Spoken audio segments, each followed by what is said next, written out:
are all the books that I read this year. Some of them are on my phone, so this is not all of them, but I'm gonna review and kind of give my recommendations on all the books that I've read. Honestly, I would say this is like the first year that I really got into reading. The first book that I read this year that I can remember was Song of Achilles, and I don't have it with me. I just searched my whole house trying to find it. I know I let my mom borrow it, but I know she finished it, and so maybe I lent it to someone else. If you're watching this and you're my friend and you have my book, please let me know, because I love to keep books. I feel like they're like little trophies and like accomplishments of like something that I sat down and like, I feel like it's just impressive to like finish a book, even if it's like a really easy book. I just love to keep them as little trophies. But Song of Achilles was honestly one of the first books that really got me into reading.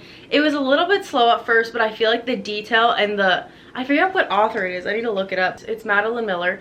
But this was like the first book that I like really got into, because she's just such a detailed author. Like I really felt like I was there in the moment and like understood the things that she was saying. Like I was Achilles or I was Patroclus. I know that's not how you say it, but that's how I say it in my brain. I always mess up like people's names in books. I just like come up with something and then it's stuck. But I call him Patroclus, and I just feel like I was really like invested in the story because she was such a detailed author. I feel like Stephen King is very similar in that sense, that you fully are like immersed into this world that they have created.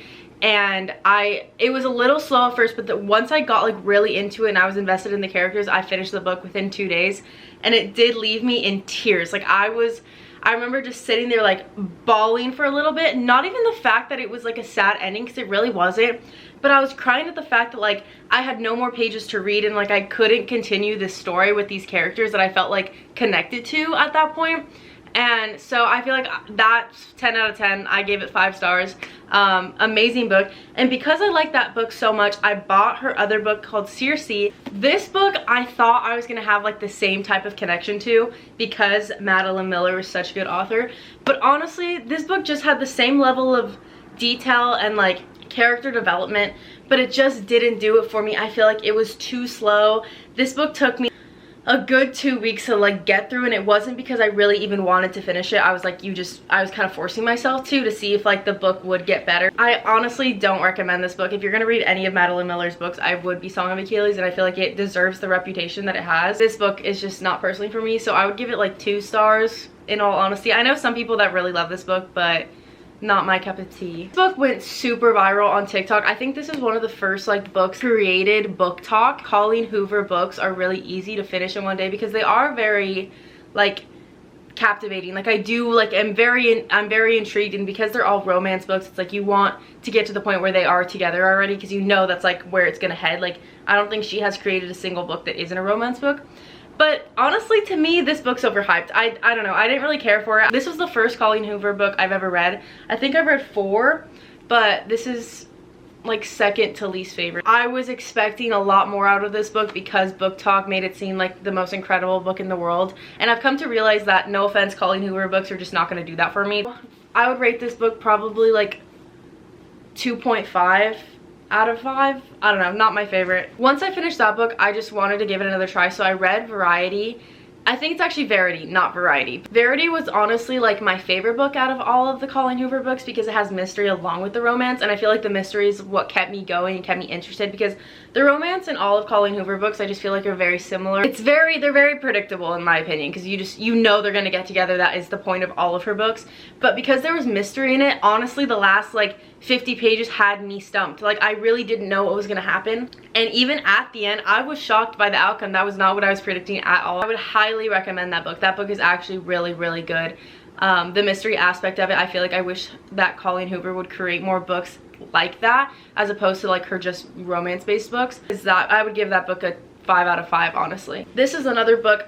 When I first started reading, I was very influenced by Book Talk, as you can probably tell by other books I have shown you so far. And I'll get more into books that like I picked out myself later on. This book, I don't recommend at all. I honestly, 1, if like 2 maybe out of 5. The book is literally titled They Both Die in the End, and that is like what happens. So it's like there is no, you can't even try to guess what the ending is, because they literally tell you. And I know that is the point of the book. Honestly, I think the world itself is really interesting. It's about like a dystopian future where there's like timekeepers. Sometime in your life you are going to receive a text that it's like, you will die on this day. Basically know when you die. You just don't know how exactly it's gonna happen. They just tell you you are going to die on this date around this time. I have like these buildings where it's like you can go scuba diving, you can skydive, you can swim with sharks, you can bungee jump. It's like this building of like a ton of things that I guess adrenaline junkies want to do. And it's because you know that you're either not gonna die on that day because like you would have received the text, or you were going to die today, so might as well do all these things on most people's bucket lists before you die. All the dystopian features of this world is very interesting. I just think the ending is whatever. Like, I think it could have been done better. I give it a 3 out of 5. I know I said 2 I give it 2.5 out of 5. This book, however, this book is probably around one of my longest books that I read. It's like 600 pages. It's Stephen King's The Institute, and this is my first Stephen King book that I've ever read. My dad is obsessed with Stephen King, and he's read probably upwards of 15 books of his. I was expecting a lot, and I'm not to say that it didn't give me a lot, but my dad is just so obsessed with Stephen King that I was like, this is gonna be like my favorite book ever. I'm gonna be absolutely blown away.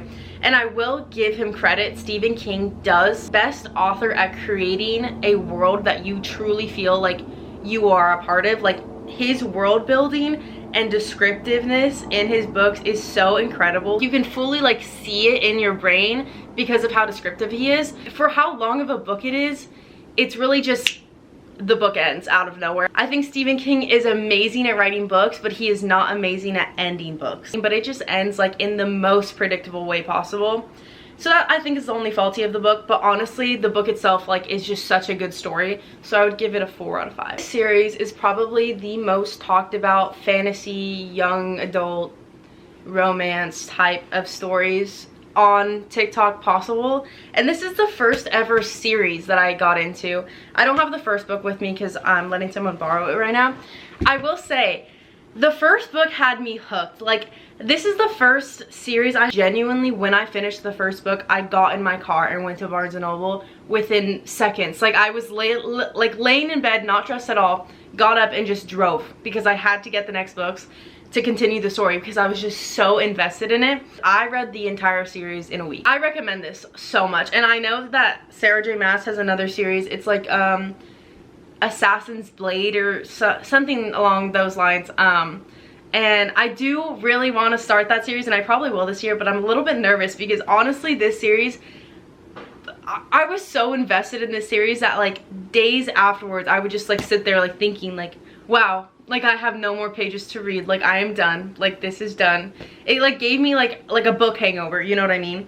I'm not gonna spoil anything, but like the scene, if you've read this before, the boat scene, when like the boats come, you know, that actually had me floored. Like, I was not expecting that at all, and I think it is such a good like recovery arc and like redemption for that character.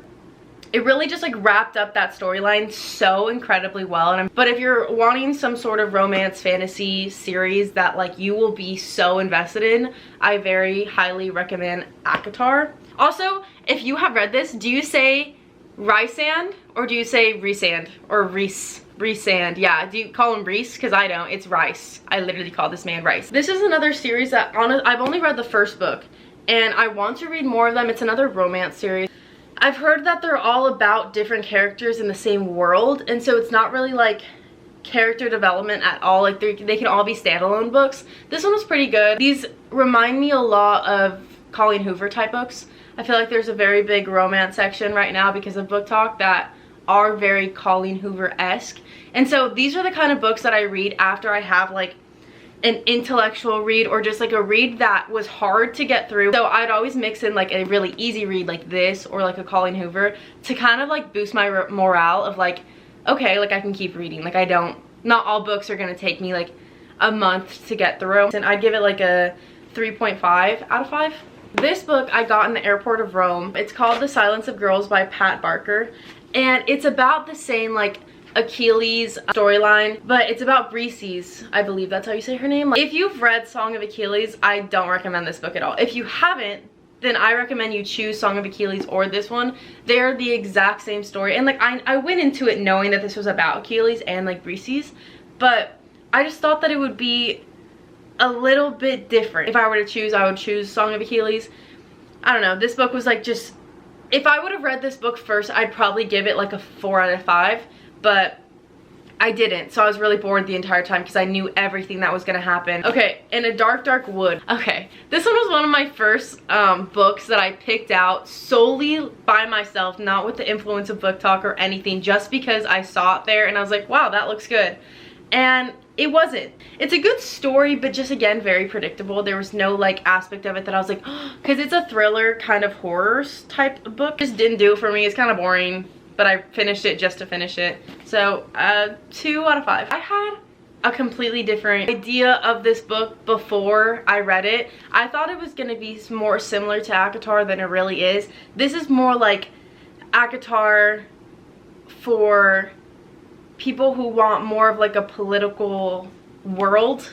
Like more like romance is a subplot, and I thought it was going to be like the main story. I know there's 2 other books in this series, and I do want to read them because I've heard the second book is way better than the first. Book Talk made it seem like a really good romance, and so I went into this thinking like, wow, this is going to be a good like lovers to enemy trope. Just absolutely wasn't that at all. So don't go into this book thinking that it's romance, because it's really not. And if you look at it more in like the actual story and like political stance of this book, it is very good. So I would give it a 4 out of 5. This book, oh my god, this is my favorite book in the world. It used to be Song of Achilles.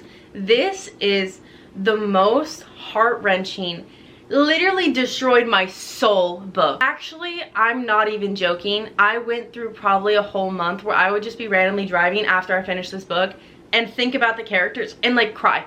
Like I would actually like, I have never felt not connected in a personal stance, because like this is like a very dark book. Like you need to read the trigger warnings because it's a very dark book, but connected in the fact that like this author, oh my god, this book is basically about a group of 4 friends from college, and it goes all the way into like it very slowly, but you dive a little bit into their past as the book goes on, but you're still following them throughout college and then into like young adulthood, and then when they're like starting families and stuff like that.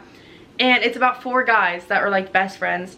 I left the last 100 pages to the side. I was so scared at reading what was gonna make me sob that I just left the book to the side for like 2 weeks, maybe more, I don't even remember. Within 10 pages of where I like stopped myself for 2 weeks, something happened that made me cry. I had to like set the book to the side because I was crying so hard. And I was like, fuck, like nothing worse can happen, you know? I keep reading, it gets worse. I start bawling more. I just kept stopping. I kept like stopping and like going on my phone for like 20 minutes because I couldn't stop crying. Like that's how connected that author makes you feel to these characters. And if you have read this book, you know this is the most like soul crushing book in existence. Like you could probably cry at every aspect of this book because it is very, very dark and very sad. It's about like a very sad life. My favorite book of like my entire life is this book, and I highly recommend it, but be prepared because you are going to bawl your eyes out and be completely destroyed. And I'm not saying that with like, I'm not exaggerating, like genuinely this book fucked me up. But yeah, 10 out of 5. The second book in the It Ends With Us series, it's called It Starts With Us, and I didn't like it. I don't know, it kind of gave me the whole Pat Barker and Madeline Miller kind of thing. Like it's the exact same story. Like I just couldn't get behind it. I don't know, it was just boring. I feel like it wasn't a necessary book. You could have probably added 50 pages to this book and done what this book did. I recommend it, probably 2 out of 5. This book is another Colleen Hoover book. I have some issues with this book. This isn't a spoiler at all because it's like, I'm pretty sure you can read this on the back of the book. But it's basically, it's a love story obviously, and it's about this girl in college, I believe, and her next door neighbor is a musician. He like writes music for like a band that's like him and his brothers, but he's deaf.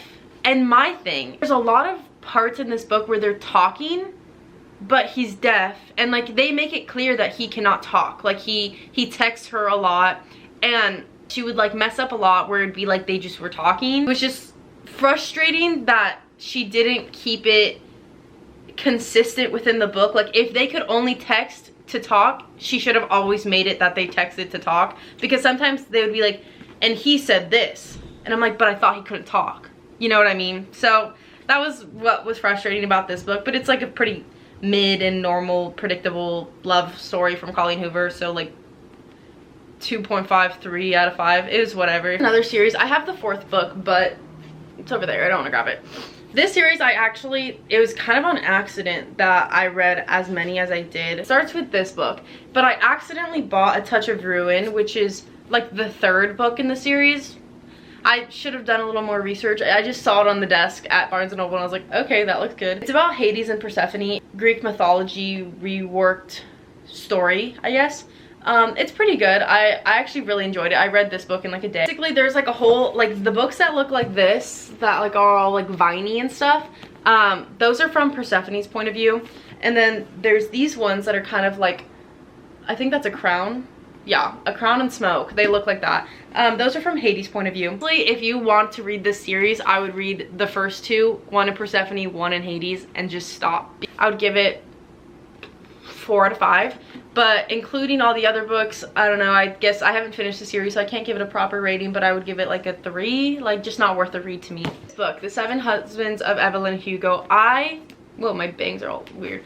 I really like this book, honestly. A really quick read, like you can get into this book fast. I would give this a 5 out of 5. I really enjoyed this book actually, and if anyone has recommendations of books sort of similar, comment it down below because I'm down for that. Can't give a proper review on either of these yet because I haven't finished them. These are my current reads and I just thought I'd include them because why not? This book I actually started a while ago. 1984 by George Orwell. It's the same person. You probably read Animal House or Animal Farm in middle school because I did, and it's the same author. It's about like a dystopian future of like a Big Brother type of life where there's like a ruler, has all say and is feared by his people, but no one really knows who this ruler is because it's like Big Brother. It's more just like a scare tactic to keep people in line.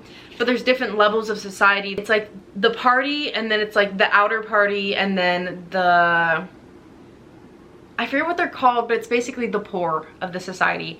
And I really enjoyed this book because I don't know when it was published. I know it's considered a classic, I'm pretty sure. But it's interesting because George Orwell, when he wrote this book, he was writing of the future. And there is a lot of things in this book that is supposed to be a dystopian future, but is honestly reality. It's very scary to read this now and realize that it is kind of happening to us.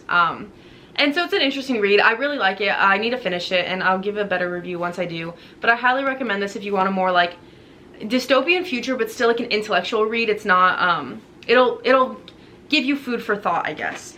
And then the other book I'm reading is The Secret History by Donna Tartt. I've gotten a lot of mixed reviews about it. People say that it's a really bad book and I don't really know why.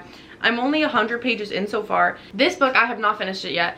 I do really like it so far. I'm still in the phase of like character development and like building the plot, but like not really yet, you know? So I guess I'll review it later, but I just want to throw it in. So far, it seems good. I don't know, I'm interested in it. It's not like I've thrown it out and stopped reading it yet. These are my most highly recommended books of this year. A Little Life, 7 Husbands of Evelyn Hugo in 1984 by George Orwell. I haven't finished this one yet, but I just know in my soul that I'm going to really enjoy this book because it is very educational, you know. Also Song of Achilles. I don't have it with me, but one of my favorite books ever. So those are the 3 that I recommend. Let me know if you want me to keep making videos like this because I'm trying to up my reading goals for next year. If you want me to just give you monthly book updates. But I hope you enjoyed this video, and I actually had really fun just sitting here and talking to you guys about my books. I go on rants like this with my friends all the time, and I know I'm like one of my only friends that like reads books like this, and so I know they're just bored and like don't really care. But I hope some of you are readers and have read some of these, and if you do, like let me know what you thought of these books because I love to have conversations like this, and I'll reply to your comments and give you more opinions, I guess. But I love you guys so much, and thank you for watching. Comment down below any videos you want to see in the future, and give this a like if you want to see more book YouTube videos. Okay, bye.